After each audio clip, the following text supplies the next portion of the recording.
Mariés durant plus de 70 ans, Élisabeth II et Prince Philippe ont passionné les Britanniques et le monde entier pendant des décennies. Élisabeth et Philippe se sont rencontrés très jeunes, dès 1934. À cette époque, la reine héritière n'était alors âgée que de 8 ans seulement, tandis que Philippe était de 5 ans son aîné. Les deux cousins éloignés, leurs arrière-grands-parents étaient cousins germains, sont tombés amoureux dès 1937, et ont échangé des lettres enflammées pendant de longues années. Ce n'est qu'en 1947, soit 13 ans après leur rencontre passionnelle, qu'Élisabeth et Philippe s'unissent pour la vie. À l'époque, l'union suscite la controverse, notamment à cause du duc d'Édimbourg, taxé de pauvre par de nombreux proches.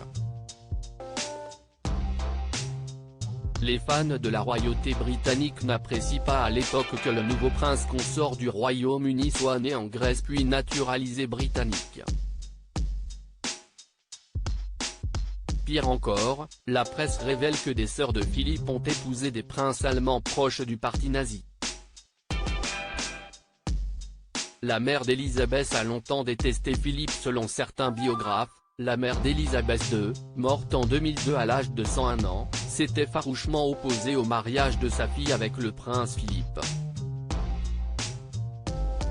Elle aurait d'ailleurs surnommé son gendre de Boche, référence faite au lien étroit qui le liait à l'Allemagne par le biais de ses sœurs mariées.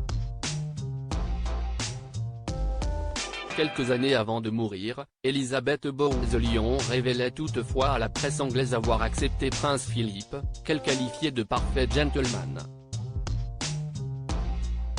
Un incroyable arbre généalogique. L'union d'Elisabeth et Philippe a permis de construire une incroyable famille. En 1948, elle met au monde son premier fils, Prince Charles, héritier du trône depuis sa naissance. Suit 2 années plus tard la princesse Anne, puis Andrew en 1960, et Edward en 1964.